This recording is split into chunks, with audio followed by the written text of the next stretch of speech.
Hello there, Jose Rodriguez here again. In this video I'm going to follow up on the concept of how good is your ICC profile. And if you viewed my previous video where I actually basically compared the two profiles, one is the Canon canned profile that comes with your driver for the Pro-100 for Pro luster paper, and this is my custom one that I made in a previous video. You saw me create this with the Canon Color Management Tool, and I showed that the two indeed are different. This one, the one I created, when you view it in a 3D viewer such as iccview.com, you can see the difference in my profile extended beyond the gamut parameters of the OEM one on about maybe 70% of the complete 3D color map, and it indeed extended well below the darkest portions of the gamut that the Canon profile actually covers. Mine extended below that, in fact, as far down as you can possibly go.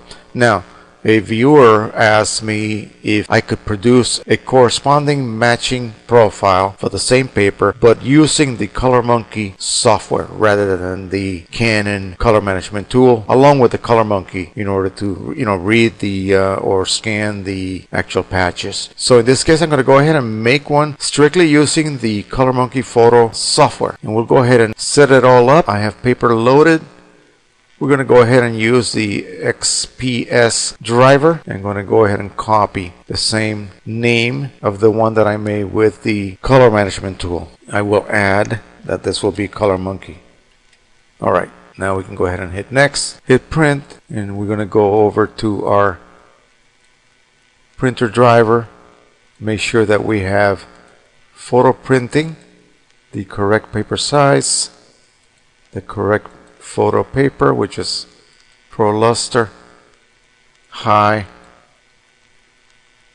and we're going to go ahead and undo borderless printing, and we're going to click on color manual adjustment and pick none, matching, and then none. Okay, the first set of patches are being printed right at the moment. I will let them dry and then I will scan them, and once they are scanned, the software will produce a secondary custom set of patches. We will print those again using the same exact settings. We'll scan those, and then the software will generate the final profile, and then we will go ahead and load my profile against the Munki profile. In other words, Munki software generated profile, and compare the two, and we'll see if there are any distinct differences. If this one is better, in other words, if it covers a wider area of the 3D map or has a slightly higher gamut volume, then we'll declare this the better one. You will not see the difference in prints because you need to have at least a 15% difference in color or gamut volume between profiles for you to be able to actually visually see the difference. Sometimes you can see 10%, even lower, but it depends on what area of the gamut map the newer or the supposedly better profile excels at. Alright, so we'll be back when this whole process is done, and we'll load up the two ICC profiles up to ICC view and take a good look at them. Okay, now that we successfully printed the first set of targets or color patches, we're going to hit next. And of course, I've already let it dry. Actually, let it dry about 2 hours. So we're going to go ahead and begin to scan the first patch. Now the process is that you will set your Munki to the calibrating and hit calibrate. I've already done that. So now we would go ahead and move it to the reading position, and we'll hit next. And we are presented with this facsimile of what the print looks like. We're going to begin to scan by pressing the scanning button on the side of the Munki, beginning outside of the first patch, which is this one here. And once you press the button and then you drag the Munki across and let go of the button. Once you successfully scan or read the first row of patches, it will automatically move over to the next one, and so on and so on and so on. If somehow you make a mistake, maybe stray outside of the path, maybe cross over to the other row accidentally as you are scanning, then you will get a red result. And that means you just simply have to rescan that particular row once again. And that should be all you need to do. If you want to see this actually visually from a camera's point of view, there are plenty of videos on YouTube that you can look up and see how the process takes place. So let's go ahead and begin to scan the first one. I position my scanner just outside, in other words, right on this area here. Press the button and scan forward. And you do this, say, about 2 inches a second. Doesn't have to be super fast, nor do you have to really be very slow. As you can see, every time I successfully scan one set of patches, it automatically moves on to the next one. And when I will continue and finish up with the last one, and at this time we hit next, it's going to generate a custom set of patches that is totally dependent on the results it obtained while reading each one of those previous color patches. So it may differ. It's going to differ from profile to profile, depending on the printer, the ink set, and the paper. So let's go ahead and print. And remember, you have to make sure that your settings are all the same. We have color intensity activated. That means that color matching will be off, photo printing high, and letter size paper. And we hit OK and print.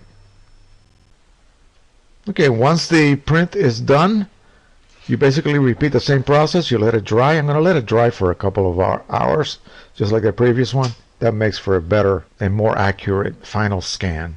So we'll be back when the second print is totally dry and we'll get ready to scan it. I'll go ahead and do that very quickly because you've already seen me do that, and there's no need for you to really watch me do it twice. So I'll be back when I'm done with the process, then we'll go ahead and save it to an actual profile. And then we're going to go ahead and load up those two profiles, my profile that I did with the Color Management Tool from Canon, and the second profile that we just finished creating, up to iccview.com, and compare the two. Okay, here we go. We have the second one done. Go ahead and scan it.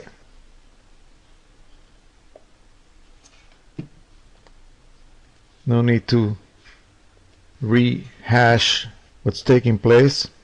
I am clicking outside on the white area of the paper, going across each set of patches, and then releasing once I am beyond that particular row. In other words, I begin here. Once I am beyond, then I let go of the button. And it's going to be called Joe's Canon Pro-100 Pro Luster CM. Okay, that's it. Save it. Once the process is finished, right now it's crunching all of that information that it obtained from the scanning of the first print with the 50 color patches, and then the scanning of the custom set of patches that it created. And we are done. Okay, now that we have finished creating the profile, let me tell you one very important thing. A lot of the profile readers, or even utilities that allow you to print through ICC profiles, will not print on profiles that are so-called version 4. And in order for you to avoid that, you need to set your preferences accordingly. You go to your file and then preferences on your color marking software or any other X-Write software. Once you are here, you're going to go ahead and choose version 2 instead of version 4. If you do version 4, the ICC View system that we're going to use to compare the two will not accept it. Make sure that you always use version 2. Okay, let's go over to ICC View.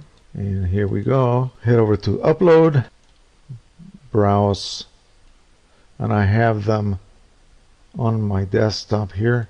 This is the one I made on the Canon tool. We'll upload that. We'll go ahead and find the new one we just finished creating. C drive, Windows, Systems 32, Spool, Drivers, Color, and here it is, CM. Same name, but with CM added. We'll go ahead and copy it, and I'll just throw it over to my desktop. That way I don't have to maneuver. I have this defaulted for the desktop, so we'll go ahead and locate that one. Here it is. Okay, and upload it. And now for the moment of truth, we'll do the comparison between the two. Okay, here we have the ColorMunki software, and this is the one I made on the Canon tool. So the one that is displayed with wireframe is the Canon tool. The one that is solid is the ColorMunki version. And as you can see very clearly here, remember the solid one is the one created in the ColorMunki. Which one extends further down into the darkmost tones of the gamut? Obviously this one, the one I made with the Canon tool. Remember the solid one is the ColorMunki one, and it does not extend as far down as my Canon Color Management one does. Now it does extend further on the greens, these greens here, the bluish colors, and some of the reds and yellows. You can see right here that it extends beyond the wireframe one.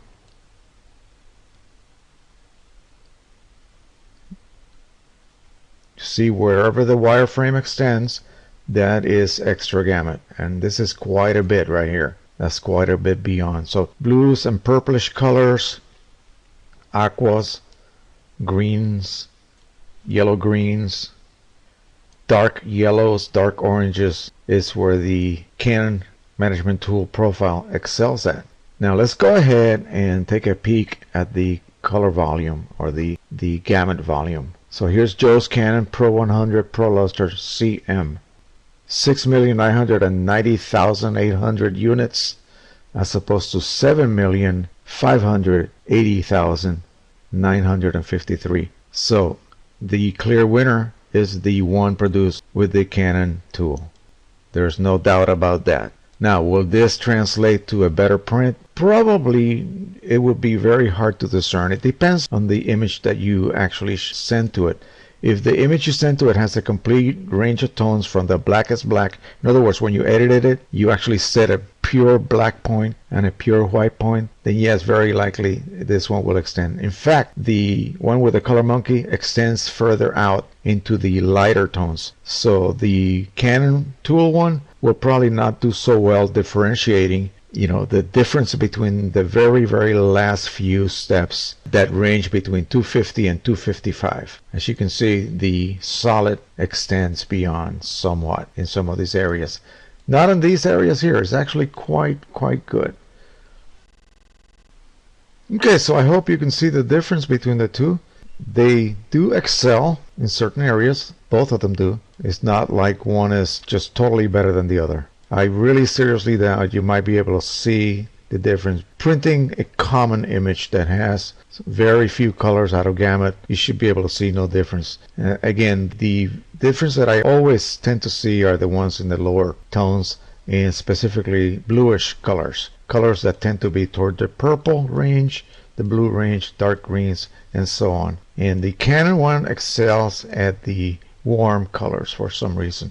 That's the Canon OEM one, which is kind of strange, but regardless of that, that's how this experiment has worked out. So anyway, alright, so the next video that I will produce will be taking both of these profiles and running them through an optimization process within the ColorMunki software and see if that works out. I will be using a standard image for the optimization, and we'll see how that works out. Basically, the process is one sheet, one set of color patches, print and scan. When you produce it, you want to give it a secondary name, something that will indicate that it is an optimized profile, in other words. Okay, so if you like this, please like, don't forget to share, please subscribe, and until the next time, happy printing. Bye bye.